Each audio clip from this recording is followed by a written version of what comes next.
Wales has become the first country in the UK to have a default 20-mile-an-hour speed limit on residential roads. The scheme began yesterday. Most roads where the limit was 30 miles an hour now are 20 miles an hour, although councils can impose exemptions, which I imagine they almost never will. The Welsh Government says the move will protect lives and save the NHS in Wales £92 million a year. How on earth have they reached that figure? That's what I want to know. And also, is this going to happen absolutely everywhere? It now means that when you add it up with the rest of the UK, 2/5 of us are living in a 20-mile-an-hour zone. It comes just weeks after the Mayor of London, Sadiq Khan, controversially expanded the ULEZ scheme. And only last week, Khan announced that he will impose 20-miles-an-hour limits on more London roads. With me now is radio presenter and journalist, it's Mike Parry. Mike, thank you very much. Why don't they just crack on and ban cars? Well, it is a war on the motorists. You're absolutely right, Patrick. One thing that I'm surprised that we haven't all focused on is a report that came out in November last year, November 22. This was a report from Queen's University Belfast, from Cambridge University and from the University of Edinburgh. Over 3 years, they studied the impact of 30 miles an hour to 20 miles an hour, where 20 miles an hour had then been imposed. And their conclusion was, and these are top academics, negligible. Negligible in what it did to improve road safety. Can I ask you this, if you don't mind, Patrick? Go on. You're a very intelligent man. You've been around in the world for a long time. Have you ever in your life seen a car collide with a pedestrian? I've been around for 60 plus years.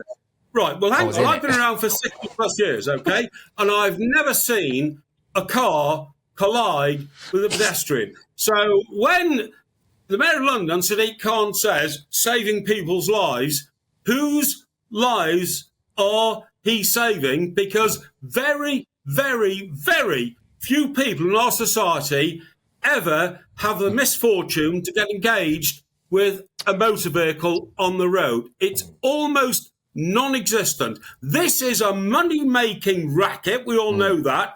We know that the whole idea is that because people are so nervous at driving at 20 miles an hour, I've got a car worth £60,000, OK? I have to look through my steering wheel to make sure I'm 20.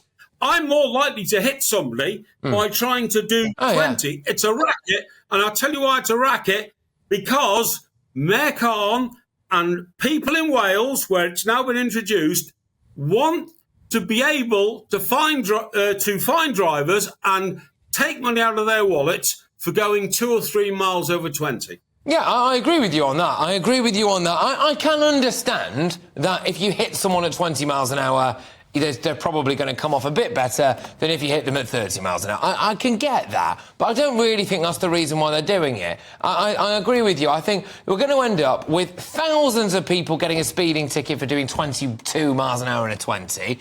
I think you're right. 20 miles an hour is unnaturally slow to be driving a car. So you are constantly checking, which means you're not actually looking at the road that much, are you? No. Patrick, let me tell you something else as well. In my car, if you've got to keep coming in and out of 20-mile-an-hour zones, you're pumping your accelerator. Yeah. Whoosh, there is more emissions coming out the back of your car. Yeah. It's a ludicrous, absolute proposition. But let me please ask you again, Patrick, and your millions of viewers and listeners, have any of them ever seen a collision between a car and a pedestrian? Because I never have, and I've been around for 60 years. It doesn't happen very often. So if Mayor Khan and the guys who run Wales are saying we're saving people's lives, whose lives? People do not get knocked down by cars, do they? Well, very. I get what you mean. Yes, it's not an everyday occurrence.